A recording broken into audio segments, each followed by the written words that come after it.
सौवसाहूनम् ऐसो पंच नमोकारो सौव पावपणासनो मंगलाणं च सौवेसिं परमं हवै मंगलम्।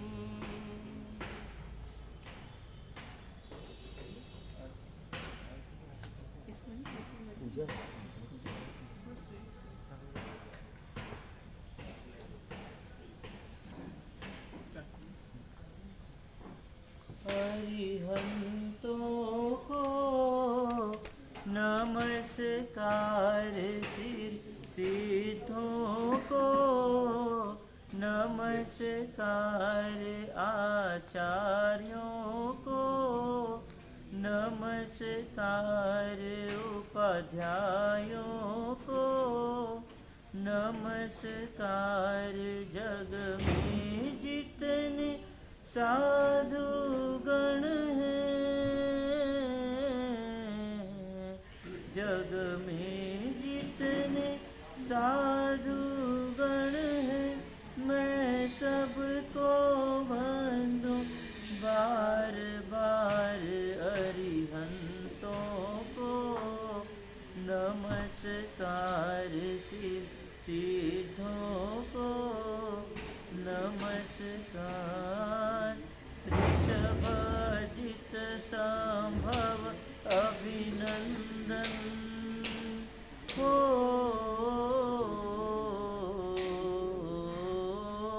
ऋषभजित संभव अभिनंदन, सुमति पद्म सुपार्श्वजिनराय, सुमति पद्म सुपार्श्वजिनराय, चंद्र पुष्प शीतल श्रेयांसनमि वासु पूज्य पूजित सुरराय, वासु पूज्य पूजित सुरराय, विमल अनंत धर्म जस उज्ज्वल, विमल अनंत धर्म जस उज्ज्वल, शांति कुंतु अरमाली मनाय, मुनि सुव्रत नमि नेमि पार्श्व प्रभु, वर्धमान पद पुष्प चढ़ाए, वर्धमान पद पुष्प चढ़ाए, चौबीसों के चरण कमल में, चौबीसों के चरण कमल में मेरा वंदन बार बार। अरिहंतों को नमस्कार, सिद्धों को नमस्कार, जिसने राग द्वेष कामादि हो, जिसने राग द्वेष कामादिक जीते सब जग जान लिया, जीते सब जग जान लिया, सब जीवों को मोक्ष मार्ग का निष्प्रिय हो उपदेश दिया, निष्प्रिय हो उपदेश दिया। बुद्ध वीर जिन हरिहर ब्रह्मा, बुद्ध वीर जिन हरिहर ब्रह्मा, या जिनेन्द्र या हो अवतार, सबके चरण कमल में मेरा वंदन होवे बार बार। अरिहंतों को नमस्कार, सिद्धों को नमस्कार, आचार्यों को नमस्कार। नमस्कार उपाध्यायों को, नमस्कार जग में जितने साधु गण हैं, जग में जितने साधु गण हैं, मैं सबको वंदू बार बार। अरिहंतों को नमस्कार, सिद्धों को नमस्कार।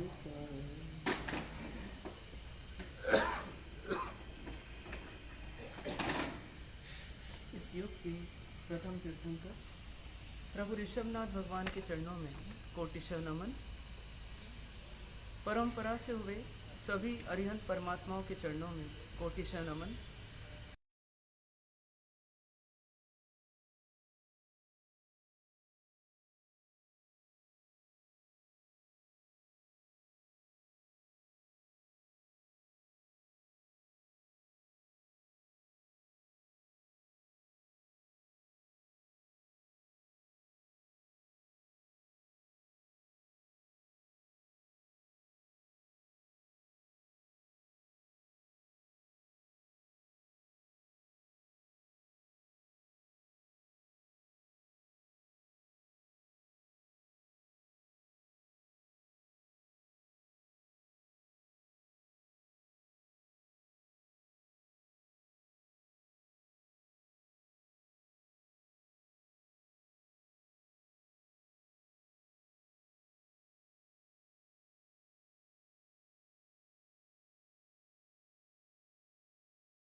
में निकल जाता है और उसके कारण से अधिकांश समय तो इस मनुष्य जीवन का उपयोग ही नहीं हो पाता। बस कुछ समय हमको मिलता है जब हम सत्संग करते हैं, सद्विचारों का आदान प्रदान करते हैं और परमात्मा के माध्यम से, आचार्यों के माध्यम से सत प्रेरणा प्राप्त करते हैं और जीवन को बदलने की कुछ भावना करते हैं। बस ये जितनी भावना करते हैं ये हमारा जीवन सफल है। बाकी जिस समय हमारी भावना ही छूट जाती है, हमारे हाथ से छिटक जाती है, दूर हो जाती है और वापस बाहर की आंधी का, बाहर के तूफान का असर अंदर पड़ता है, तो उससे हमारे भीतर में वापस वही पुरानी अनंत काल की भावनाएं जो हैं वो उमड़ जाती है और वापस पाप के चक्रव्यूह में हम फंस जाते हैं। ये अक्सर हम जैसे जीवों का हो रहा है कि हम थोड़ा समय सत्संग में बिताते हैं, बाकी समय तो हम संसार में बिताते हैं। और जितना समय संसार में बिताते हैं तो बहुत कम लोग हैं जो अपनी भावनाओं को पकड़ पाते हैं, भावनाओं की पकड़ को रख पाते हैं, अच्छी भावनाओं को रख पाते हैं और अच्छी भावनाओं के बल पर जी पाते हैं। अधिकांश लोग कैसे होते हैं कि यहाँ पर भावना करते हैं और वापस बाहर निकल करके संसार की भावनाओं से ग्रस्त हो जाते हैं। तो जितना हो सके हमें कम से कम सत्संग में रहना। डूबते व्यक्ति को कम से कम एक बम्बू भी मिल जाए तो शायद वो कम से कम पार न हो सके तो भी डूबेगा नहीं। ऐसा मान करके सत्संग अवश्य पाना चाहिए और सत्संग के माध्यम से जो प्रेरणा मिलती है, जो भावना होती है, उस भावना को धीरे जीवन में जीवंत रखने का प्रयास भी करना चाहिए। और यदि भावनाएं जीवंत रहेगी तो फिर धीरे जीवन में आचरण भी सुधार होगा। तो इस लक्ष्य से ज्ञानियों ने हमारे लिए एक व्यवस्था की। और व्यवस्था कैसी की कि बीच बीच में हमारी भावनाओं को थोड़ा तीव्र करने के लिए, भावनाओं को थोड़ा सा उत्साहित करने के लिए क्या करते हैं, बीच बीच में पर्वों की व्यवस्था की और उन पर्वों के माध्यम से अपने आप को भावित करने का एक मौका दिया। तो ऐसी एक पर्व कल से प्रारंभ होने वाला है। कौन सा पर्व? नौपद होली जी का पर्व। इसको क्या कहते हैं? ये शाश्वत पर्व है। शाश्वत पर्व किसे कहते हैं? कि जो हमेशा रहे, जो था भी, है भी और सदा काल रहेगा। सबसे पहली आराधना इसकी किसने की?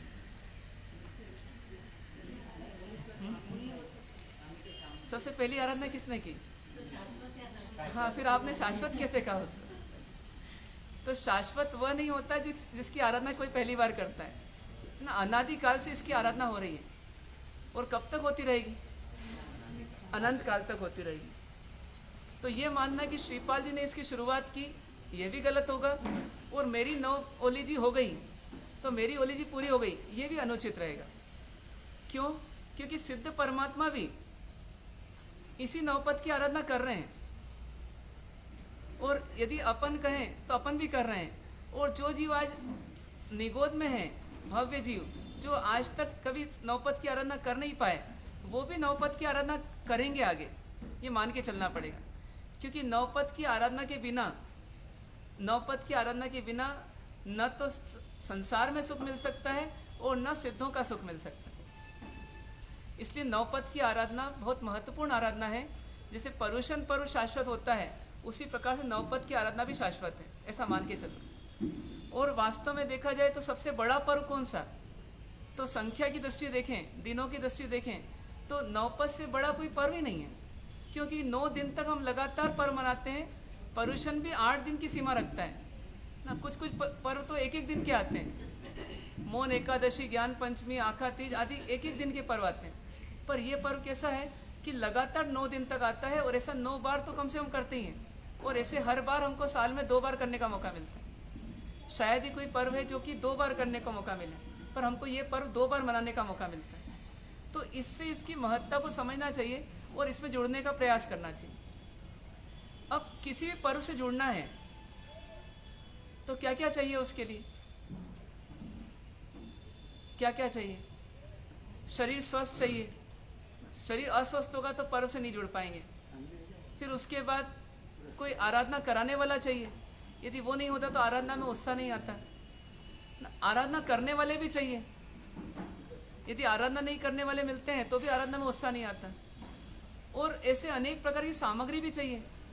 यदि पूजा करना है तो पूजा की सामग्री, क्रिया करना है तो क्रिया की सामग्री, आइम्बिल आदि करना है तो आइम्बिल की सामग्री, ये सब चाहिए अपने को। लेकिन इससे अधिक क्या चाहिए? तो मन चाहिए, भावना चाहिए, है ना। यदि भावना नहीं होगी तो कोई पर्व सफल नहीं हो सकता जीवन में। कितने ही लोगों के लिए आज नवपद होली पर्व कैसा बन गया है? एक औपचारिक पर्व बन गया है। मतलब एक उपचार है बस वो, कि हाँ एक पर्व आ गया। परुषण में एक बार व्यक्ति जागृत हो जाता है। पर बाकी पर्व जितने आते हैं उनमें अधिकांश लोगों की स्थिति कैसी है कि उनको कोई इसमें न तो भावना आती है, न संवेदना आती है, और न उत्साह आता है, और न कर पाते हैं।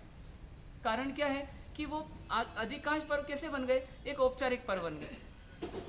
मतलब उपचार कर रहे हैं कि हाँ ये पर्व है, फॉर्मेलिटी है कि ये पर्व है, पर उसमें कोई उद्देश्य नहीं है। उपचार है लेकिन उद्देश्य नहीं है। औपचारिकता है लेकिन औद्देशिकता नहीं है। जबकि कोई भी कार्य करें तो कैसे करना चाहिए? अपने को उद्देश्य सहित करना चाहिए। मैनेजमेंट बाय ऑब्जेक्टिव, मतलब आपका ऑब्जेक्ट होगा तो आप मैनेज करेंगे, और मैनेज करेंगे तो ऑब्जेक्ट तक पहुंचेंगे, ऑब्जेक्ट को प्राप्त करेंगे। तो ये नवपद के पर्व को मनाने का हमको एक अवसर मिल रहा है। अब इस अवसर में हमारा उद्देश्य सही बन जाए और भावना सही बन जाए, मन बन जाए, तो क्या होगा कि जितनी शक्ति है और जितनी व्यवस्था है उसके हिसाब से हम बेस्ट कर पाएंगे। एक गरीब व्यक्ति के पास भी खाने को व्यवस्थित नहीं होता है, लेकिन जितना रहता है उसका व्यवस्थित उपयोग करके वो अपने आप को रिष्ट पुष्ट कर लेता है। तो हमारी व्यवस्था जो भी हो, कोई बोलते हैं कि मेरा शरीर काम नहीं करता इसलिए मैं नवपद होली नहीं कर सकती, तो ऐसा नहीं है। नवपद होली के लिए सबसे बड़ी चीज़ क्या चाहिए? तो शरीर से भी बढ़कर के मन चाहिए, और मन हमारे पास हमेशा रहता है, और उस मन का उपयोग करके हम हर समय नवपद होली कर सकते हैं देखा जाए तो इसलिए इस मन को बनाने के लिए अपन थोड़ा चिंतन करते हैं। नवपद होली को यदि हम देखें तो किस ऊंचाई तक देखें, तो ये देखा जाए तो परमात्मा की पूरी देशना का सार ही है। परमात्मा ने जितनी भी देशना दी, जितना भी उपदेश दिया, जितने भी आगम हैं, जितनी भी जिनवाणी है, उसका सबका सार जो है वो क्या है? वो नवपद है। ऐसा क्यों बोल रहा हूँ मैं कि कल से नवपद जी शुरू होने वाले हैं? ऐसा नहीं है। वास्तव में नवपद जी देखा जाए तो पूरे जिन शासन का सार है। इसके अलावा कुछ है ही नहीं जिन शासन में, क्योंकि इसमें 5 परमेष्ठी आ गए, तो हमारे आराध्य जो है ये सब आ गए इसमें, और उन आराध्य के गुण भी आ गए। दर्शन, ज्ञान, चारित्र और तप के अलावा देखा जाए तो कोई आराधना ही नहीं है। जितनी भी आराधनाएं हैं वो सब इन 4 पदों में समाविष्ट हो जाती है। कौन से? दर्शन, ज्ञान, चारित्र और तप। और जितने भी आराध्य हैं उन आराध्य का समावेश किस में हो जाता है? इन 5 पदों में हो जाता है। तो देखा है तो जीवन में 2 ही चीज़ चाहिए, एक गुणी चाहिए और एक गुण चाहिए। गुणी का समागम किस लिए प्राप्त करना? जिससे गुण प्राप्त हो जाए। तो हमारे को देखा जाए तो 9 पद में गुणी भी मिल रहे हैं और गुण भी मिल रहे हैं। 5 पद गुणी हो गए और 4 पद क्या हो गए? गुण हो गए। तो देखा जाए तो सब कुछ आ गया इसमें, बस इसका उपयोग सही हो जाए। इसका उपयोग सही हो जाए तो वास्तव में इन 9 पदों में दूसरे पद की प्राप्ति हो जाए। दूसरा पद कौन सा? सिद्ध पद। यदि वास्तव में इन 9 पदों की आराधना कर लें तो ये वास्तव में हमें संसारी से सिद्ध बनाने में सक्षम है। और सिद्ध मतलब क्या? तो परम सुखी, परम आनंद में रहने वाले, परम शांति को प्राप्त। तो ऐसी दशा को पाने के लिए ये 9 पद हमारे को एक अवसर देता है। पर क्या करना पड़ेगा उसके लिए? उसके लिए अपनी अप्रोच बदलना पड़ेगी। अप्रोच क्या होनी चाहिए? जैसे एक बच्चा क्या करता है, अब मुझे पास होना है एग्ज़ाम में, पास होना है तो क्या करूं?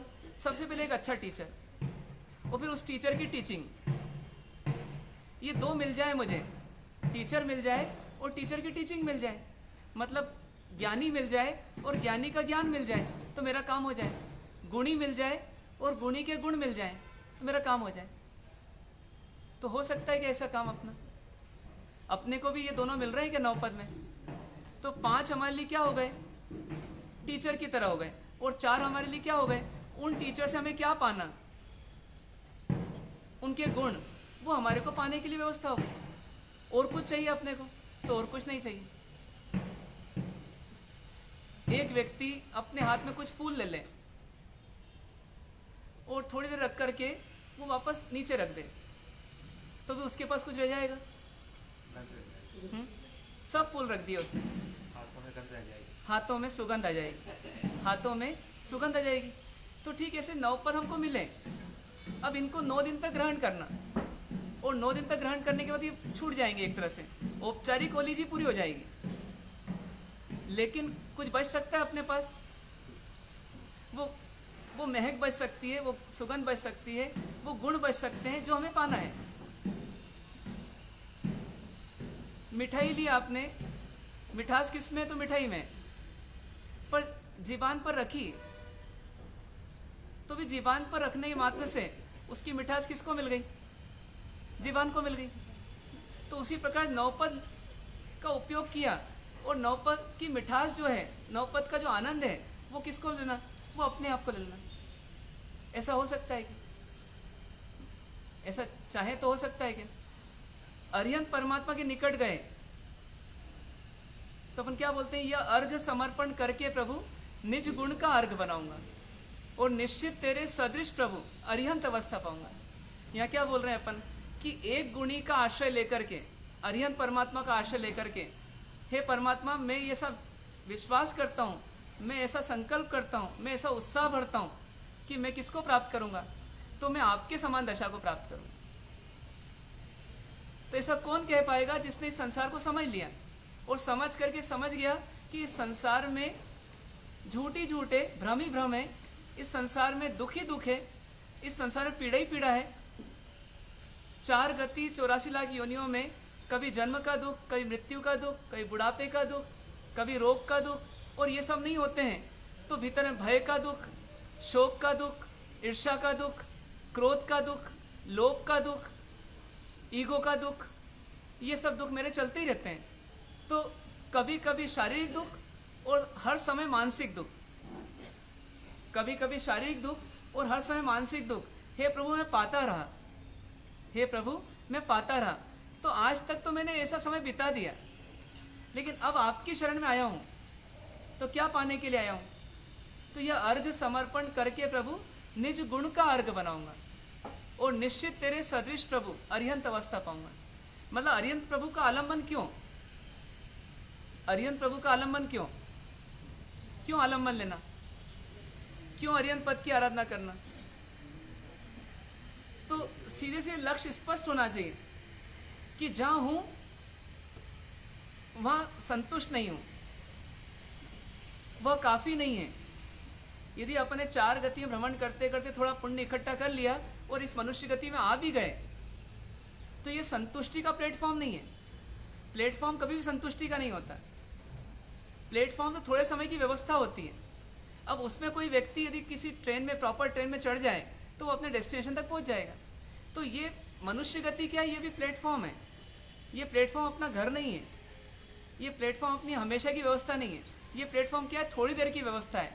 अब इस थोड़ी देर की व्यवस्था में मैं कुछ ऐसी व्यवस्था कर लूँ कि निश्चित तेरे सदृश प्रभु अरिहंत अवस्था पाऊँ।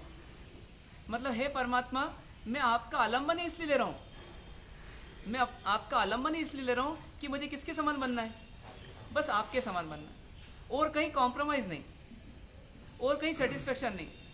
मैं अच्छा श्रावक नहीं बनना चाहता, मैं अच्छा साधु नहीं बनना चाहता। मैं क्या बनना चाहता हूँ?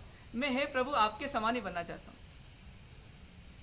ऐसे भावों का उत्साह देने वाली जो आराधना है वो है अरिहंत पद की आराधना। ऐसी सिद्ध पद की आराधना क्या करती है? तो कहती है कि हे प्रभु मुझे आपके समान बनना है। मतलब मुझे अरिहंत भी नहीं बनना, उससे ऊपर उठ करके क्या बन जाना है? सिद्ध प्रभु बनना है। क्यों बनना है सिद्ध प्रभु? क्योंकि हाँ, मुझे दुखों से पूर्णतया मुक्त होना है, सदा के लिए मुक्त होना है। तो सदा के लिए मुक्त होना है तो एक ही जगह है कि दुख के निमित्त जो है उनसे भी दूर हो जाओ, और दुख के लिए जो अंदर विकार है उनसे भी मुक्त हो जाओ। दुख के निमित्त क्या है? तो कर्म है। ये कर्म दुख के निमित्त हो गए, और दुख के लिए विकार कौन हो गए? दुख के लिए उपादान कौन हो गया? तो अंदर के विकार हो गए। तो मुझे दुख के भावों से ही मुक्त होना है, विकारों से ही मुक्त होना है, और मुझे दुख के निमित्तों से भी मुक्त होना है। तो वो अवस्था कौन सी? वो सिद्ध अवस्था। तो पाना चाहते हैं अपन सिद्ध अवस्था की नहीं? पाना चाहिए अपने वो सिद्ध अवस्था की नहीं? पाना चाहिए। जैसे अभी कोई बोले कि आपकी मृत्यु आ रही है, तो खुशी होगी कि दुख होगा? दुख होगा ना। क्यों दुख होगा? क्योंकि मरना नहीं चाहते हैं, और मरना नहीं चाहते इसका मतलब जीना चाहते हैं, और जीना चाहते हैं इसका मतलब क्या चाहते हैं? तो शरीर चाहते हैं अपन। तो शरीर चाहते हैं, और हम दूसरी तरफ क्या बोलते हैं? हम सिद्ध पद चाहते हैं, जहाँ कभी शरीर नहीं मिले और हमेशा नहीं मिले। मतलब तो दो में कैसा कॉन्ट्रडिक्शन है? तो क्या होनी चाहिए हमारी भावना? लक्ष्य तो सिद्ध बनना ही होना चाहिए, और सिद्ध बनना ही होना चाहिए। यदि तो फिर हमारे को शरीर प्रिय होना चाहिए क्या? जो शरीर से थक गया है, जो शरीर छोड़ना चाहता है, सुसाइड नहीं करना चाहता, आत्मघात नहीं करना चाहता, लेकिन जो चाहता है ये शरीरों की परंपरा ही समाप्त हो जाए, तो व्यक्ति किस पद को चाहेगा? वह सिद्ध पद को चाहेगा। और सिद्ध पद को चाहते हैं तो ये चाहना होगा, तो अपने को लगना चाहिए शरीर भार है, शरीर में रोग हैं। कौन कौन से रोग हैं? तो बड़े बड़े रोग तो अपन सब जानते हैं, लेकिन एक हमेशा का रोग है। कभी भूख लगती है, कभी प्यास लगती है, ये रोग है कि नहीं? जैसे डायबिटीज़ की दवाई ली तो डायबिटीज़ कंट्रोल में है, तो आपसे कोई बोले अब आपको डायबिटीज़ नहीं है ना, तो आप क्या बोलोगे? रोज़ दवाई लेते हैं और डायबिटीज़ कंट्रोल में है, तो डायबिटीज़ है या नहीं है? है। तो रोज़ भोजन करते हैं और भूख समाप्त हो जाती है, लेकिन अगले दिन फिर क्या होता है? फिर भूख लग जाती है। तो ये बीमारी हुई कि नहीं हुई? ये बीमारी हुई या नहीं हुई? लगती क्या बीमारी? भूख लगना बीमारी है अपने को। क्यों अमम भूख लगना बीमारी है कि नहीं? बीमारी वो है जिसमें दवाई लेने के बाद में भी फिर क्या होता है? वापस फिर बीमारी आ जाए। मतलब बीमारी गई नहीं जड़ से, तो सिर्फ अपन व्यवस्था करते रहते हैं इस बीमारी को कंट्रोल करने की, लेकिन बीमारी जिंदगी भर चलती रहती है। और भूख की बीमारी है तो प्यास की बीमारी भी है, फिर ठंड की बीमारी भी है, इसको ठंड लगती है, थोड़ी सी ज़्यादा हो जाए तो फिर सर्दी जुकाम ये तो शुरू हो ही जाते हैं। पर पहले तो शुरुआत वहाँ से हो जाती है कि सर्दी लगती तो नहीं सुहाती, गर्मी लगती तो नहीं सुहाती। तो ये सब प्रॉब्लम्स जो हैं, ये किसकी प्रॉब्लम है? इसका सोर्स कौन है इन सब प्रॉब्लम्स का? ये कहाँ पैदा हो रही है? भूख, प्यास, ठंड, गर्मी, ये कहाँ पैदा हो रही? नहीं, बीमारी कहाँ पैदा हो रही? हाँ, उस बीमारी से फिर भाव पैदा हो जाते हैं, वो दूसरी बीमारी है। लेकिन पहले बीमारी शरीर में पैदा हो रही है और ये पैदा होती रहेगी, तो कभी अपन परमानेंट सुखी हो सकते हैं क्या? कोई बोले भूख तो लगेगी, प्यास तो लगेगी, ठंड तो लगेगी, गर्मी तो लगेगी, रोग तो आएंगे। 3.5 करोड़ रोम राजी हैं, तो कहते हैं 1.25 रोग तो एक रोम राजी में रहते हैं एवरेज, तो 3.5 करोड़ में कितने हो गए? तो 5 करोड़ से ऊपर रोग हो गए देखा जाए तो। ऐसे अपन रिस्क जोन में रहते हुए जीते रहते हैं, और कभी कभी कुछ रोग आते हैं निकल जाते हैं अपने आप ही, इसमें फुंसी हुई चली गई, और कुछ रोग ऐसे होते हैं फिर सदा के रह जाते हैं। तो इन सब रोगों के रिस्क में हम जीते रहते हैं। फिर बुढ़ापा अपने आप में एक बड़ा रोग है, गर्भकाल अपने आप में और बड़ा रोग है, मृत्यु उससे ही बड़ी रोग है, फिर जन्म के बाद जब बोल नहीं पाते हैं ये एक रोग है, फिर बोलने लग जाते हैं लेकिन सामने वाला सुनता नहीं है तो वो एक रोग है। परिस्थितियां अपन चाहते हैं अपने हिसाब से बने, लेकिन वो शरीर इतनी मेहनत करता है फिर भी बन नहीं पाती, ये भी रोग है। तो ऐसे अनेकों रोगों के साथ अपन जीते रहते हैं, और इस गति में तो बहुत कम है ये रोग ना। पशु गति में जाएंगे तो वहाँ बड़ा शरीर मिलेगा और बड़े रोग भी मिलेंगे, और छोटा शरीर मिला तो जीवन अल्प मिलेगा, तो जीवन अल्प मिलेगा तो बार बार जन्म जरा मरण। और बड़ा शरीर मिल गया तो उसका अलग प्रॉब्लम। हाथी का शरीर है तो अपने से अधिक वेदना उसको सहना पड़ती, बैठ गया तो उठ नहीं सकता आसानी से, उठ गया तो बैठ नहीं सकता, भोजन पूरा चाहिए। सोचिए इतना बड़ा प्राणी और एक अंकुश लगाने से वो पूरा कंट्रोल होता है, तो क्यों होना पड़ता है उसको कंट्रोल? क्योंकि वो मजबूर है, उसको मालूम है यदि मैं ये चुभाएगा मेरे को अंकुश, और यदि मैं नहीं मानूंगा इसकी तो मेरे खाने पीने के लाले पड़ जाएंगे, व्यवस्था नहीं होगी मेरी, तो इस शरीर को चलाऊंगा कैसे? तो पशु गति में अनेक प्रकार के दुख हैं, नरक गति में उससे कई गुना अधिक दुख हैं। एक कल्पना भी करें कि अपन जो पाप कर रहे हैं तो ये पाप का जब फल मिलेगा नरक गति में जाकर, तो उस समय नरक गति की वेदनाओं को कैसे सहना पड़ेगा? आज तो हंसते हंसते पाप करते हैं, पर उस समय क्या होगा? तो ऐसी ये संसार की व्यवस्था में अपन जी रहे हैं, और इसमें सबसे बड़ा दुख का सोर्स कोई बन रहा है। मन को छोड़ दें यदि कुछ समय के लिए, तो मन के लिए आधार कौन बन रहा है? शरीर बन रहा है। शरीर के लिए सब व्यवस्था कर रहे हैं, उन अव्यवस्था में भी हम दुखी हो रहे हैं। यदि वो व्यवस्थित नहीं हो पाती तो भी हम दुखी होते हैं, और शरीर ऐसा करते करते अव्यवस्थित हो जाता है तो भी हम दुखी होते हैं। तो इन सब का भुगतान किसको करना पड़ रहा है? प्रॉब्लम्स सराउंडिंग में है, और भुगतान किसको करना पड़ रहा है? आत्मा को। तो इससे बचना है तो किसकी आराधना करना? किसकी आराधना करना? सिद्ध पद की आराधना करना। मुझे मुक्त होना है, मुझे इन प्रपंचों से मुक्त होना है, इस क्लेश कलह की दुनिया से मुक्त होना है, चिंताओं की दुनिया से मुझे मुक्त होना है। तो बस एक ही तरीका है, कोई ऐसा शरीर नहीं बना दुनिया में, अपने को इस धरती पर भी नहीं दिखेगा जिसमें परमानेंट सॉल्यूशन हो, कि इसमें प्रॉब्लम नहीं है। जब इस धरती पर नहीं है तो किसी भी धरती पर नहीं है, जब किसी भी धरती पर नहीं है तो मुझे शरीर नहीं पाना, ऐसा प्रयास करना। तो फिर क्या करना? फिर सिद्ध परमात्मा क्या कर रहे हैं? तो सिद्ध परमात्मा ने बहुत समझदारी के साथ क्या साधना की कि जहाँ दुख है उसको छोड़ दिया, उस निमित्त को भी छोड़ दिया, उसकी आसक्ति को भी छोड़ दिया, और जहाँ सुख था उस आत्म तत्व को पहचान लिया, उस आत्म तत्व को पहचान लिया। जहाँ दुख था उसको छोड़ दिया, और जहाँ सुख था उसको स्वीकार लिया। हमने क्या कर रखा है? जहाँ दुख है उसको सुख का साधन मान रखा है, इसलिए उसके लिए भटक रहे हैं और दुखी हो रहे हैं, क्योंकि जहाँ जो है वही मिलेगा, और जहाँ सुख है उसको भूले बैठे।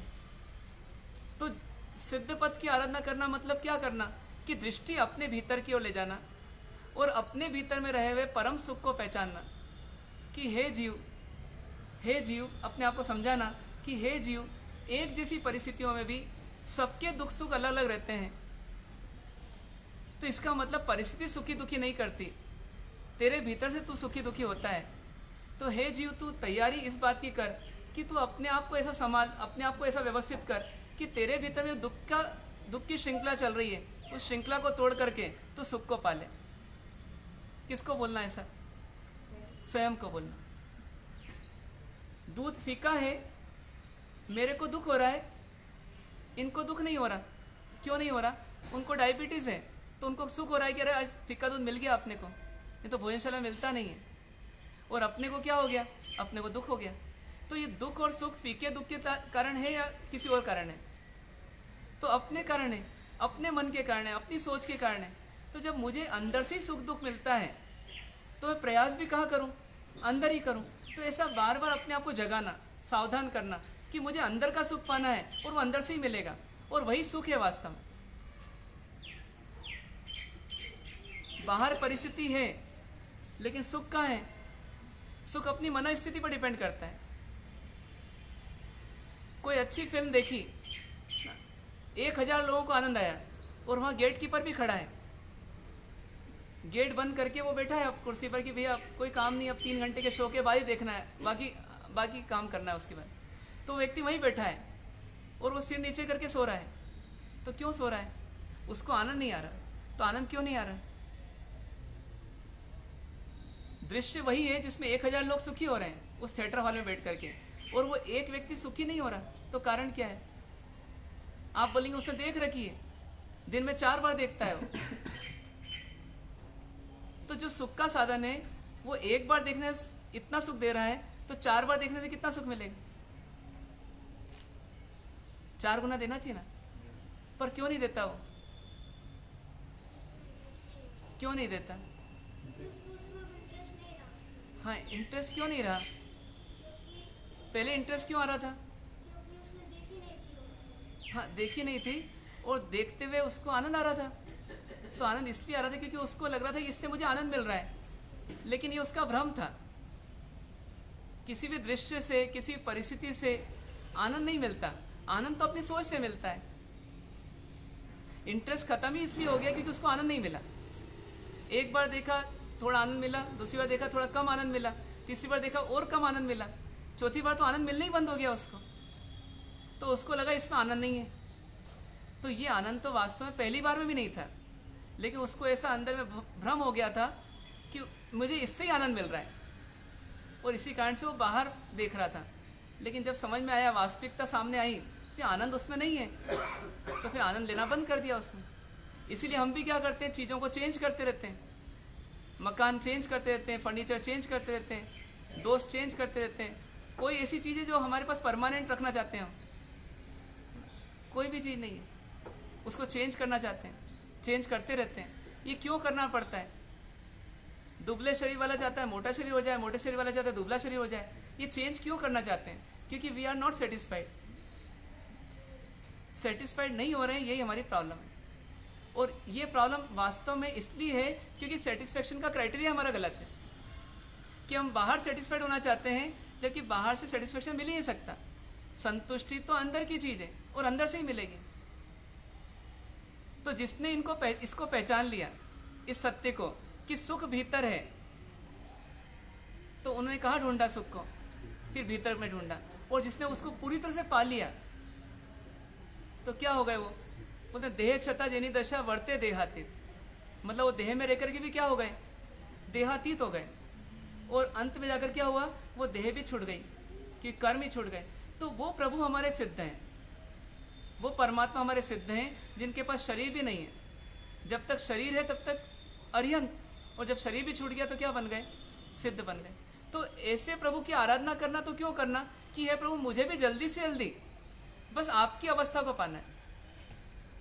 ऐसे एक एक पद की आराधना करें तो किस लक्ष्य से करना चाहिए अपने को? उनके जैसा बनने के लिए। मतलब आराधना करके छुट्टी पाने के लिए नहीं, आराधना करके उस आराधना में ऐसे ओतप्रोत हो जाए कि जिनकी आराधना कर रहे हैं उन्हीं में एकाकार हो जाए, और ऐसा एकाकार हो जाए कि हम उनके समान फील करें अपने आप को, या उनके समान बन जाएं। तो क्या होगा? वास्तव में हम उनकी आराधना कर रहे हैं। तो आप बता सकते हो कि आचार्य पद की आराधना करना तो क्या करना? आचार्य पद की आराधना करना मतलब क्या करना? तो उनके कुछ गुण हैं। क्या गुण है उनके?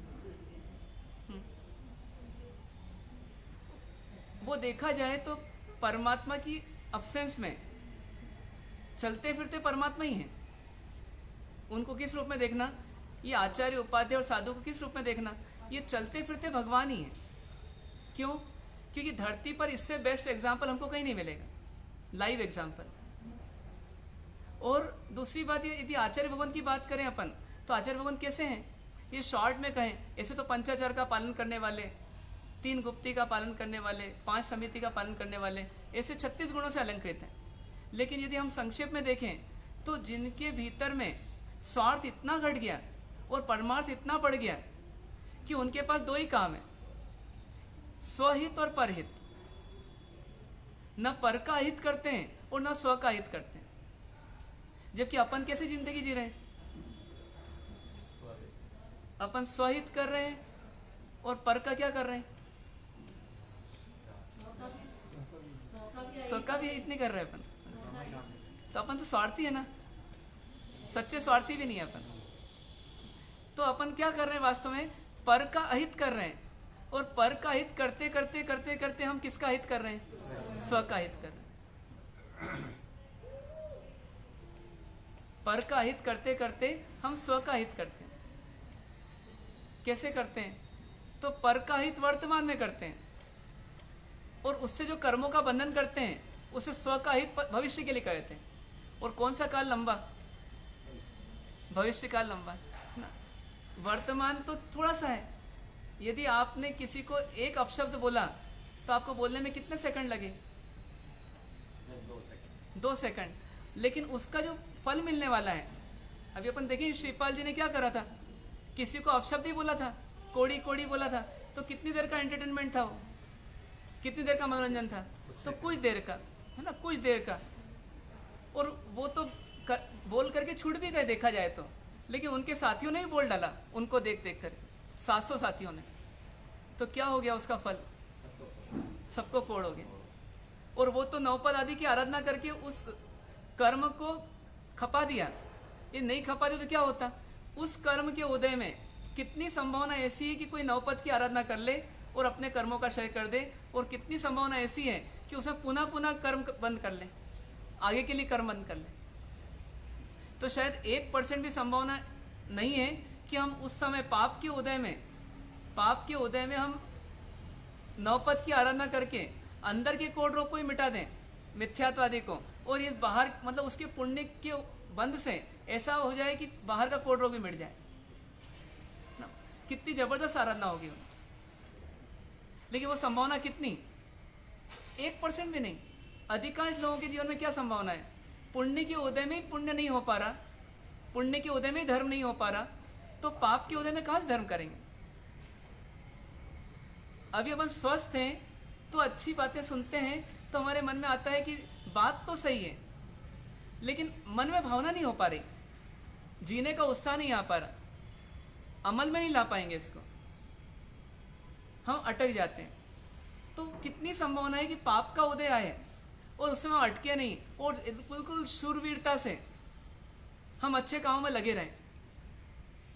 बहुत मुश्किल है, 99.99% मुश्किल है। तो ऐसी स्थिति में आचार्य प्रवर जो हैं वो क्या है हमारे लिए? एक आदर्श भगवान है, एक आदर्श है, एक भगवान है। क्यों? क्योंकि वो सिवाय 2 काम के कुछ नहीं करते। कौन सा? स्वहित और परहित। और परहित करते करते भी रिस्क रहती है। कभी कभी तो पर का अहित करके पाप बांधते ही तो दिखता है, पर का हित करके भी पाप बांध लेते हैं। होता है ऐसा कि नहीं होता? मैं आपको उपदेश दे रहा हूँ और मेरे भीतर में भावना है कि मेरा मान कषाय पुष्ट हो, मेरे को मान मिले, तो यहाँ मेरा हित जो है पर के लिए तो हो रहा है, लेकिन स्व के लिए नहीं हो रहा है। इसलिए असली कसौटी जो है वो क्या है? आप जियो बाहर में या अंदर में, लेकिन आपको हित किसका करना है? स्वहित करना है। और इस स्वहित की कसौटी पे खरे उतरने का काम कौन करते हैं? ये आचार्य बंधु, आचार्य प्रवर करते हैं।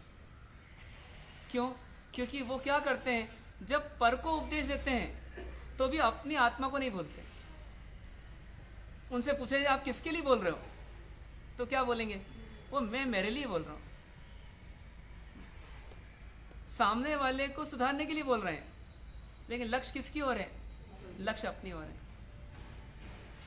और बोलते हैं तो क्या बोलते हैं? तो जो स्व अनुभूत है वो बोलते हैं। मतलब स्वयं के लिए जिया है, तो जो उस विचारों में, उन भावनाओं में इतने डूब गए, तो क्या करते हैं, उनके मुख से वाणी अपने आप निकलती है। तो अपने आप निकलती है तो वो किसका काम कर जाती है, वो परहित का काम कर जाती है, पर उसके साथ स्वहित बना रहता है। तो कितनी बड़ी कसौटी है कि पर का अहित तो करना नहीं, पर का हित करते हुए सावधान रहना कि मुझे हित किसका करना है, स्वहित करना है। इसीलिए कभी कभी क्या होता है, हम पर का हित करने के लिए दिखते हैं, लेकिन जैसे ही वो कभी हमको कॉपरेट नहीं करता, सामने वाला हमारे हिसाब से नहीं चलता, तो फिर हमारे अंदर में क्रोध आ जाता है। क्रोध क्यों आ जाता है? क्योंकि ईगो हर्ट हो जाता है। मैंने तुमको कहा कि मंदिर चलो, अब तुम चल क्यों नहीं रहे हो? तब यहाँ क्या आ गया? ईगो हर्ट हो गया, क्रोध आ गया। तो इसका मतलब है कि जब हम उसको उठा रहे थे या जब उसको मंदिर ले आने का बोल रहे थे, उस समय ईगो होगा कि नहीं होगा अंदर? उस समय भी ईगो था अंदर। तो हम किसका हित कर रहे थे उस समय? किसका हित कर रहे थे? हम पर का तो हित कर रहे थे, लेकिन वास्तव में उस समय भी किसका अहित कर रहे थे? स्व का हित कर रहे थे। अपने भाव बिगड़े, इसका मतलब हमने किसका हित किया? स्वयं का हित किया, और अपने कर्म बांध लिए। अब बाहर से भले उसका हित कर डाला, तो जब बाहर से हित करना ही गलत हो सकता है, यदि हमने अपना हित भूल गए तो आप सोचिए कि बाहर जब अहित करते हैं तो जबरदस्त अहित अपना भी करते हैं। कोयले के टाल पे रहने वाला दिन भर कोयला बेचता रहता है, तो दूसरों के हाथ काले करता है कि अपने हाथ भी काले करता है? अपने हाथ भी काले करता है ना। इसीलिए उसके कपड़े वगैरह सब काले हो जाते हैं उस समय, शाम तक होते होते। तो उसने तो वास्तव में कोयला दिया है, लिया नहीं, लेकिन कोयला देते देते देते देते भी क्या कर लिया? स्वयं के हाथ पांव काले कर लिए। तो जब सीधी सीधी बात है, हम दूसरे का हित करेंगे तो निश्चित तौर पर उसी समय हम अपना हित करेंगे ही करेंगे। और दूसरे का हित करें तो सावधान होकर करें कि उसमें भी हम अपने मान की पुष्टि ना करें, माया की पूर्ति ना करें, ईर्ष्या की पूर्ति ना करें। कोई अंदर में कॉम्प्लेक्स भाव, अंदर में ऐसा विकारी भाव न रह जाए कि जिसको साथ में रखते हो हम दूसरे का हित कर रहे हैं। वो कॉम्प्लेक्स भाव भले ही अंदर कितना ही गहरा क्यों ना हो, लेकिन वो कर्म बंधन का कारण बनेगा। अधिकांश लोगों के भाव कैसे रहते हैं? तो मिक्स रहते हैं, थोड़ा शुभ उसके बाद थोड़ा अशुभ, ऐसा मिक्स चलता रहता है। तो हमको बहुत सावधानी से, एकदम प्रिसाइजली, बारीकी से अपनी समीक्षा करना होगी। और समीक्षा करके क्या देखना होगा कि मेरे अंदर के भाव कहाँ कपटी हो जाते हैं, कहाँ मायावी हो जाते हैं, कहाँ ठगता हूँ मैं दूसरों को, कहाँ मैं दिखाता हूँ, कहाँ मैं बनता हूँ। ये पकड़ना पड़ेगा अपने आप।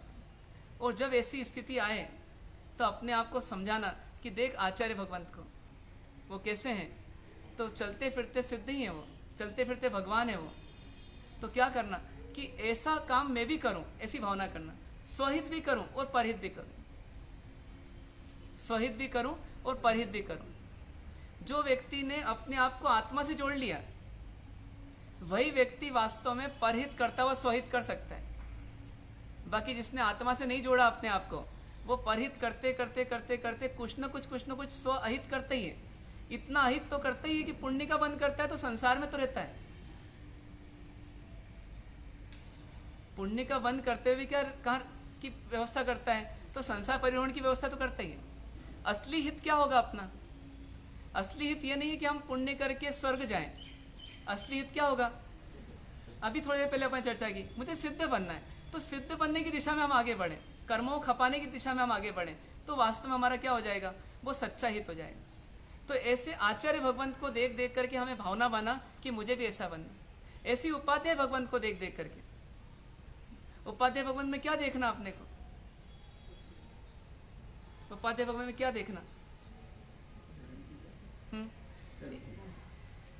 जैसे आचार्य भगवंत क्या करते हैं? स्व और पर दोनों को अच्छे आचरण में लगाते हैं।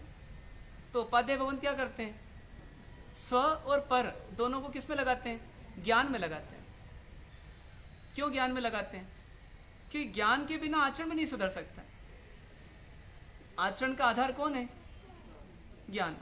हर समय हम जो आचरण करते हैं वो किसके आधार पे करते हैं? कि कि जैसा भीतर में हमको फीलिंग होता है, अनुभूति होती है, ज्ञान होता है, उसके आगे हमारा आचरण होता है।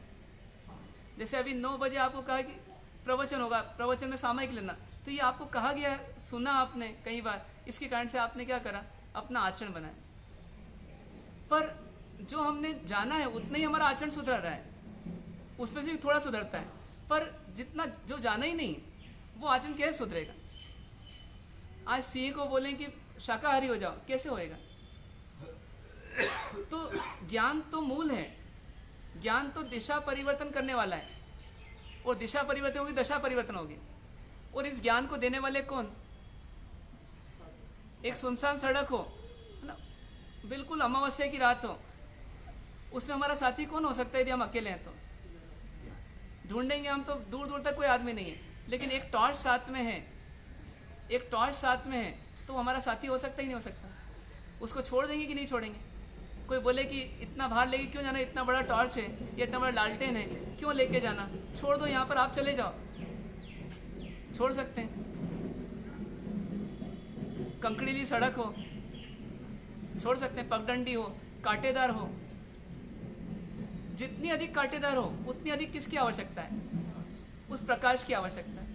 यदि प्रकाश कम है तो भी नहीं चलेगा हमको, हम बोलेंगे इतना स्पष्ट होना चाहिए जिससे कि हमारे को वो चीज़ें दिख जाए। तो ये संसार कितनी कटीली राह है, और इसमें बिना ज्ञान के जी सकते हैं क्या, बिना ज्ञान के जी सकते हैं क्या।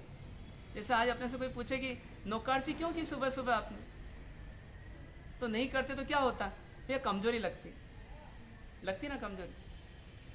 तो सोचिए आप कि हमारे को ज्ञान चाहिए या नहीं चाहिए। ये ज्ञान नहीं रहा और संसार में जीना हुआ तो सही जी सकते हैं क्या, नहीं जी सकते। न बाहर का आचरण सही हो सकता है और न अंदर का आचरण सही हो सकता है, न भाव सही हो सकते हैं, न क्रिया सही हो सकती है। इन सबको सही करने वाला कौन, ज्ञान। इसलिए उपाध्याय भगवंत की भी महिमा है अपने जीवन में। क्यों, क्योंकि उनका नाम ही उपाध्याय है, मतलब पंडित हैं, वाचक हैं, पाठक हैं। तो ऐसे व्यक्तित्व हमारे लिए क्या हैं, ज्ञान के पुंज हैं। इनसे क्या लेना, इनसे ज्ञान लेना, और ज्ञान लेकर फिर क्या करना। आज तत्वार सूत्र पढ़ते हैं, तत्वार सूत्र बनाने वाले तो एक बार हुए, और एक बार बनाया उन्होंने, और कितने दिनों में बनाया होगा, कुछ दिनों में। लेकिन उन वाचक ने, उन उपाध्याय भगवान ने कितना काम कर डाला। क्या 2000 साल हो गए लगभग, तो 2000 साल से वो तत्वार सूत्र नामक छोटा सा ग्रंथ जो मुश्किल से कितने सूत्रों का है, तो 350-400 सूत्रों का है। तो इतने कम सूत्रों की व्यवस्था करके हमें क्या दे दिया, हमें मार्ग दे दिया। अब हम चले नहीं, इसका मतलब हमने ज्ञान पाया नहीं वास्तव में। सम्यक दर्शन ज्ञान चारित्राणी मोक्ष मार्ग, इतना देख करके तो व्यक्ति दीवाना हो गया था उनका, और उनसे ज्ञान पाने के लिए चल पड़ा, और फिर पूरा ज्ञान लेकर आया उनसे। एक छोटे सूत्र ने कितनी जिज्ञासा पैदा कर दी। तो सोचिए वो हमको ही मिला, लेकिन मिला ज्ञान यहाँ आया, यहाँ नहीं आया। यहाँ आ जाए तो क्या हो जाए, तो जो अरिहंत पद और सिद्ध पद आज हमको बहुत दूर लगता है, वो क्या बन जाए, वो हमारे को प्राप्त हो जाए। पर वो ज्ञान की महिमा आनी चाहिए अंदर, ज्ञानी की महिमा आनी चाहिए, ज्ञान की महिमा आनी चाहिए, और ज्ञान के उपकरण आदि जो है उनकी महिमा आनी चाहिए। और इतनी महिमा आनी चाहिए कि इस ज्ञान को कहाँ पाना है, कहाँ ले जाना है, तो भीतर में ले जाना है। तो ऐसी महिमा लाने के लिए उपाध्याय पद की आराधना करना, ऐसी साधु पद की आराधना करना। साधु पद की आराधना क्यों करना, दूर से दर्शन करने आना साधु साध्वी भगवंतों के, दादा वाड़ियों के, तो क्यों आना, क्यों आना। जैसे गजराज साहब रोज आते हो, है ना, तो रोज आते हो तो किस लिए आते हो, हाँ, आत्मज्ञान पाकर फिर क्या करना, इसको आचरण में लाना। तो आचरण में कितना लाना, तो पूरा लाने के लिए क्या करना पड़ेगा, असली चारित्र किसको बोला, तो मुनि जीवन को चारित्र बोला। तो अपने भीतर में ऐसी भावना होनी चाहिए कि मैं भी ऐसा बनूं, मतलब मैं भी इस मार्ग को प्राप्त करूं। आलम्बन के पीछे भावना यही होनी, हाँ, आलम्बन के पीछे भावना यही होनी चाहिए ना। परमात्मा के पास जाए तो परमात्मा बनने जैसी भावना होनी चाहिए, और साधु परमेश्वरी के पास जाएं तो कैसी भावना होनी चाहिए, मैं इनके समान बनूं, इनसे थोड़ा सा भी कम नहीं चाहिए। जैसे एक पुत्र क्या बोलता है कि जितनी ख्याति, जितनी प्रसिद्धि, जो पद, जो प्रतिष्ठा, जो गुडविल मेरे पिताजी की है, उससे कम है, मेरे को कॉम्प्रोमाइज़ नहीं करना, वो मुझे पाना ही है, पाना ही है ना। तो ऐसी भावना होनी चाहिए कि साधु पद के पास जाकर के, साधु परमेष्ठी के पास जाकर के हमारे भीतर भावना होनी चाहिए कि मुझे भी ऐसा बनना है। इससे बेहतर बनूंगा तो कोई दिक्कत नहीं है, अच्छा साधु बनूं तो कोई दिक्कत नहीं है, लेकिन मेरे को इससे कम में कॉम्प्रोमाइज़ नहीं करना। ऐसी भावना करने के लिए साधु पद की आराधना करनी, ऐसे पांचों परमेष्ठी की आराधना करना। और फिर इसके साथ जुड़ी हुई क्या है, 4 आराधनाएं और हैं। ये पांचों पद को कब प्राप्त कर पाएंगे अपन, जब पहले 4 पद को प्राप्त करेंगे। 5 पदों को प्राप्त करने के लिए 4 पद प्राप्त करना, और फिर पांचों पदों के माध्यम से किस पद को प्राप्त करना, किस पद को प्राप्त करना, सिद्ध पद को प्राप्त करना। तो 4 के माध्यम से 5 प्राप्त होंगे, और 5 के माध्यम से 1 प्राप्त होगा। और वो सिद्ध पद में किसको प्राप्त करना, तो स्वयं को प्राप्त करना, स्वयं की आत्मा को प्राप्त करना। आत्मा के भी किस पार्ट को प्राप्त करना, तो आत्मा के शुद्ध स्वरूप को प्राप्त करना। मतलब अल्टीमेट गोल क्या, पूरे 9 पद की आराधना का, कि 9 पद की आराधना करते करते मैं 9 पदमय बन जाऊं, और 9 पदमय ऐसा हो जाऊं कि मेरे भीतर से पर्यायों में ये अरिहंत सिद्ध आचार्य उपाध्याय साधु पद की प्राप्ति आ जाए, और भीतर में मुझे किसकी प्राप्ति हो जाए, मेरे स्वरूप की प्राप्ति हो जाए। पर इस स्वरूप की प्राप्ति 5 परमेष्ठी की आराधना करने पर भी क्यों नहीं हो रही है, क्योंकि हम दर्शन, ज्ञान, चारित्र और तप की आराधना नहीं कर रहे। इनके पास जाते हैं लेकिन हमारा लक्ष्य कुछ और रह जाता है, तो इनके पास जाकर के भी हम जो आराधना करनी चाहिए वो नहीं कर पाते। तो वो क्या आराधना करना, तो दर्शन, ज्ञान, चारित्र और तप की आराधना करना। क्या आराधना ये शॉर्ट में कहें तो, सही सही जान लेना, सही सही मान लेना, सही सही जी लेना, और विपरीत परिस्थितियों में सही जीते रहना। क्या होना चाहिए, सही सही जान लेना। वो कौन सी आराधना हो गई, हाँ, सम्यक ज्ञान की आराधना ना। सही सही मान लेना मतलब स्वीकार कर लेना, अंदर से जचा लेना, अंदर में वो बात जच जाए, वो सत्य जच जाए, वो ज्ञान जच जाए। वो कौन सी आराधना, सम्यक दर्शन। और उस पर जी लेना, सम्यक चाहिए, और फिर जीते ही रहना, चाहे भली परिस्थिति प्रतिकूल हो जाए। वो कौन सी आराधना, सम्यक तप। पहुंचना कहाँ तक है हमारे को, सम्यक तप तक पहुंचना। ज्ञान, दर्शन, चारित्र की सफलता किस में है, तप में। तो हमने एक शॉर्टकट ढूंढ लिया, बाईपास। कैसा बाईपास, हम बोलते हैं ज्ञान कठिन है, दर्शन कठिन है, चारित्र कठिन है, तप बड़ा सरल है। तो हम क्या कर लेते हैं, तप कर लेते हैं। पर वो तप सफल क्यों नहीं हो पाता, हाँ हाँ, 8 पद को छोड़ के 9वें पद में आ गए, तो फिर क्या हो गया, वो 9वां पद भी हमारे जीवन में सफल नहीं हो पाता। इसका मतलब 9वां पद छोड़ने योग्य है, ऐसा भी नहीं है। 9वां पद तो करने योग्य है। यह तप जो करता है इस समय, तो शारीरिक रूप से भी आरोग्य की प्राप्ति करता है, और यदि सही ढंग से करे तो आत्मा के आरोग्य की प्राप्ति भी कर लेता है, आत्मा आरोग्य की प्राप्ति भी करता है कि नहीं करता। शरीर के आरोग्य की प्राप्ति हो मतलब क्या होगा, शरीर से सुख मिलेगा, और आत्मा आरोग्य की प्राप्ति होगी मतलब क्या होगा, आत्म सुख मिलेगा, आत्म शांति मिलेगी। यदि नमक के बिना खाना आ गया तो इस कहते हैं आसोज और चैत्र के महीने में जो बीमारियों का संक्रमण होता है वो रुकेगा, विकार कम पैदा होंगे शरीर में, और निर्विकारी होगा शरीर, तो शरीर में साता पैदा होगी। पर यदि नमक के बिना खाना आ गया, आहार लेना आ गया, तो किसका त्याग होगा, रसना का त्याग होगा, रस का त्याग होगा। और रस का त्याग होगा तो क्या होगा, आसक्ति का त्याग होगा। क्योंकि सबसे बड़ी संज्ञा ही कौन सी लगी हुई हमारे को, आहार संज्ञा।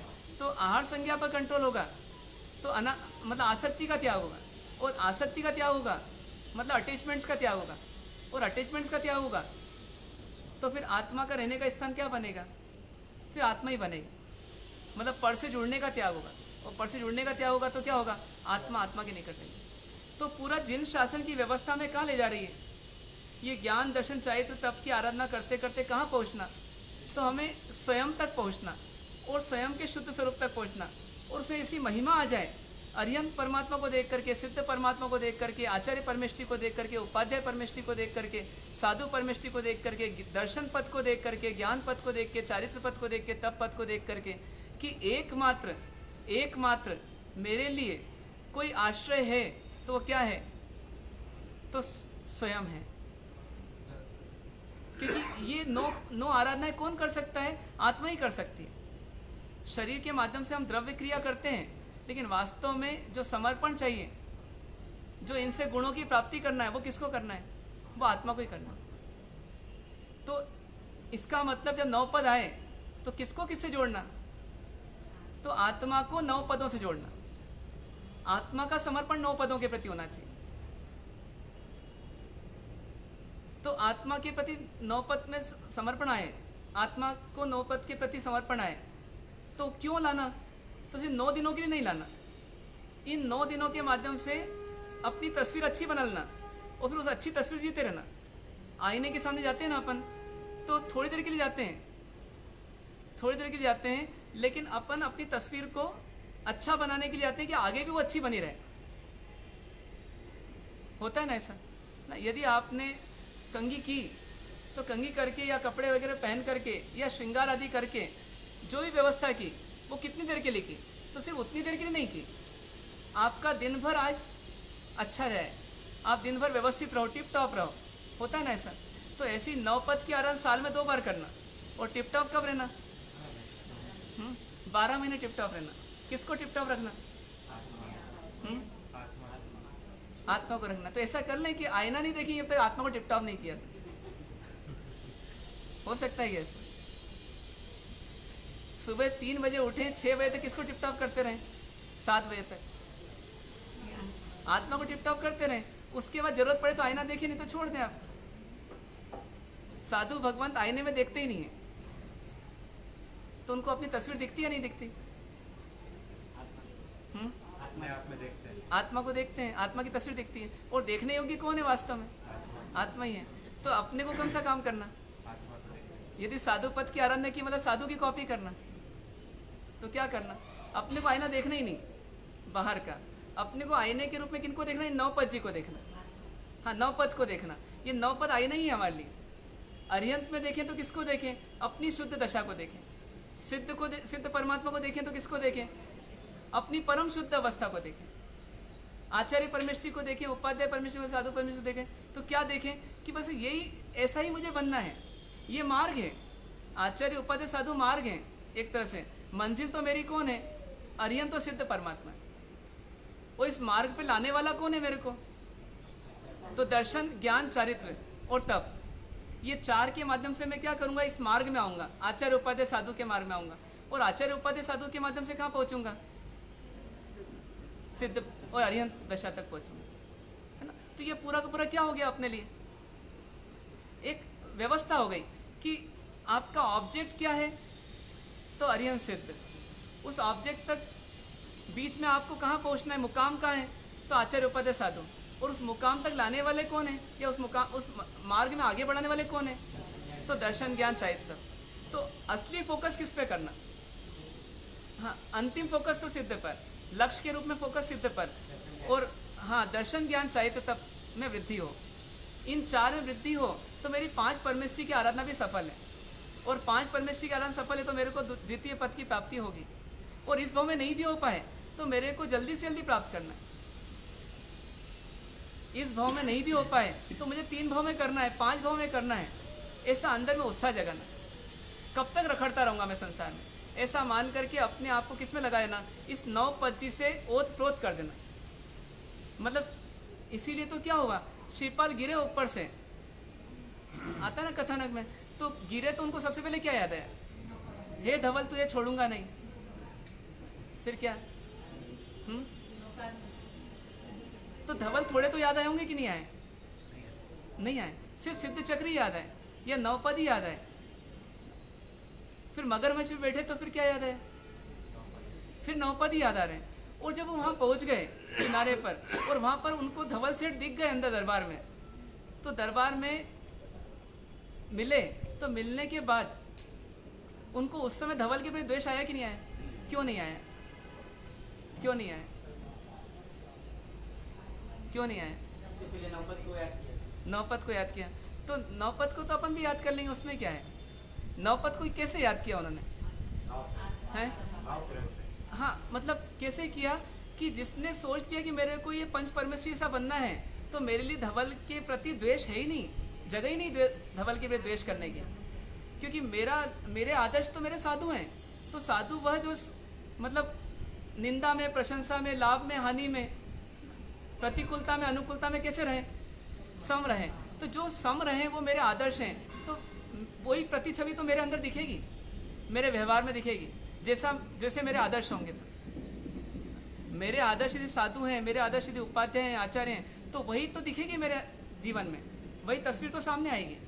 जैसा मैं हूँ वैसा दिखूंगा। और मैं कैसा हो गया हूँ, मैं नवपदमय हो गया हूँ। तो अब रह कर कि नवपद ही मेरे अंदर में है, और जब अंदर में है तो बाहर में अभिव्यक्ति कैसी होगी, इनके अनुरूप होगी। तो क्रोध करना मतलब किस किस की विराधना करना, अरिहंत परमात्मा की विराधना करना कि नहीं। क्रोध करना मतलब किसकी विराधना करना, अरिहंत परमात्मा की विराधना करना कि मैं आपको अपना आदर्श नहीं मानता हूँ। सिद्ध पद की विराधना करना क्योंकि मैं आपको अपना आदर्श नहीं मानता हूँ। ऐसे ही बाकी पदों की विराधना करना क्योंकि मैं आपको आदर्श नहीं मानता हूँ।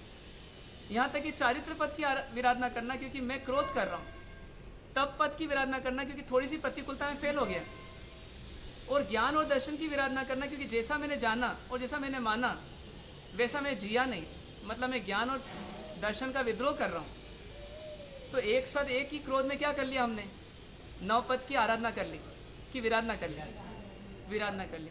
तो ऐसे 18 दिन हम साल में किसके बिताते हैं, आराधना के, और बाकी 340-50 दिन कैसे बिताते हैं,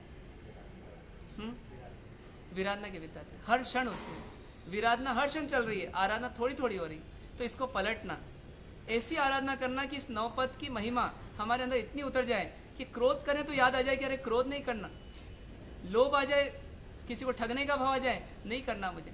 ऐसे भीतर में अपने आप को सुधारने के लिए तत्पर हो जाना, सावधान हो जाना, और अपनी गलती हो जाए तो वापस पीछे आना और अपने आप को फिर सुधारना। इसका नाम क्या बन जाएगा, नवपद की आराधना बन जाएगी। तो ऐसी आराधना करना या नहीं करना अपने को, कब से करना,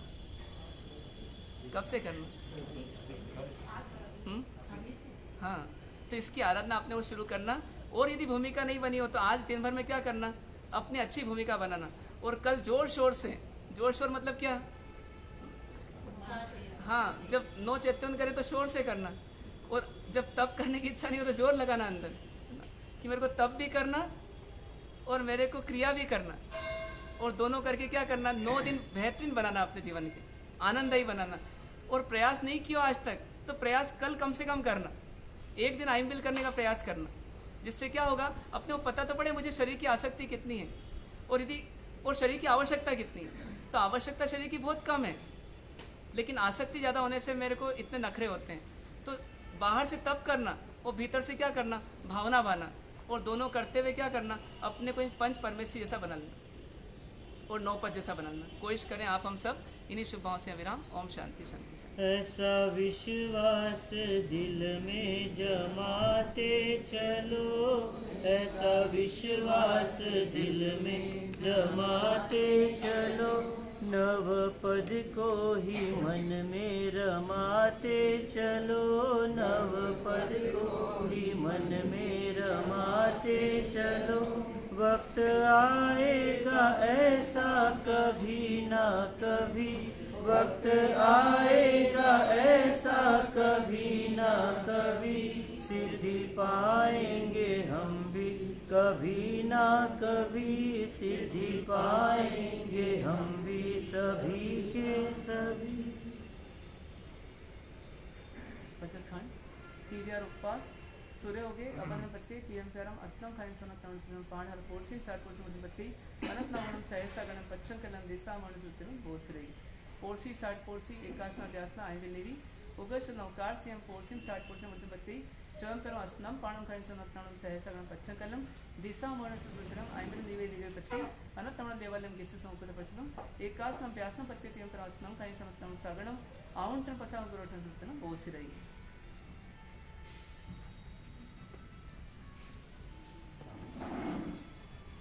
कल का जो रहेगा सुबह 9 से 10 प्रवचन रहेंगे यहाँ पर, और 10 से 11 के बीच में क्रिया करवाई जाएगी। किसी को क्रिया जल्दी करना है तो 8 से 9 में भी आकर के कर सकते हैं यहाँ पर, और अपने व्यापार व्यवसाय की दृष्टि देख लें। और उसके बाद फिर 11 बजे से लेकर के 1 बजे के बीच में जो भी आपका आयन और जो व्यवस्था रहेगी वो रहेगी। और इसके अलावा परसों से 13 तारीख से जिनको अष्टापद का तप करना हो तो वो 8 एकाशने से भी ये तप कर सकते हैं, और उनकी एकाशने आदि की व्यवस्था भी यहाँ रहेगी। और ऐसी की ऐसी व्यवस्था नौपद ओली की शिवजी राम भवन में भी रहेगी, और वहाँ पर प्रवचन का समय 9 से 10 ही रहेगा, और उसके बाद फिर 10 से 11 क्रिया करवाई जाएगी, और उसके बाद फिर आइम्बिल की व्यवस्था वहाँ भी रहेगी। और इसके अलावा मोती डूंगरी में भी रहेगी सेम व्यवस्था। तो तीनों में जहाँ भी अपने को लाभ लेना हो वहाँ ले सकते हैं, और अपनी आराधना करें अच्छे से अच्छी। सामूहिक गुरुवंदन। इच्छामि खमासमणो वंदेयु जावणिज्याय निस्सह्याय क्षणुन्दामि। इच्छामि खमासमणो वंदेयु जावणिज्याय निस्सह्याय क्षणुन्दामि। इचकार भगवान सुहराई सुख तप शरीर निराबाद सुख संयम यात्रा निर्वहते उद स्वामी शसे इच्छा कारण संधि स भगवान अभुतमिभ्यंतर रायम खाम्यो इच्छम खामिरायम जं किंची अपत्यम परपत्यम भत्ते पाणे विणय व्यावच्चे आलावे संलावे उच्चासने समासने अंतर्भते दिवसाय जं किंची मध्य विनय परिहीणम सुमम वा बैरम वा तुभ्ये जानः अहम न जानामि तस्म इच्छामि खमासमनो वंदेयु जावणिज्याय मांगे चत्तारि मंगलम अरिहंता मंगलम सिद्धा मंगलम साहु मंगलम केवली पनतदम मंगलम। चत्ताई लोकोत्तमा अरिहंता लोकोत्तमा सिद्धा लोकोत्तमा साहु लोकोत्तमा केवली पनतदमो लोकोत्तमो। चत्तारि शरणं पवचामि अरिहंते शरणं पवचामि सिद्धे शरणं पवचामि साहु शरणं पवचामि केवली पनतम धमम शरणं पवचामि। सर्व मंगल मांगल्यम सर्व कल्याण कारणम प्रधानम सर्व धर्माणम जैनम जयति शासनम।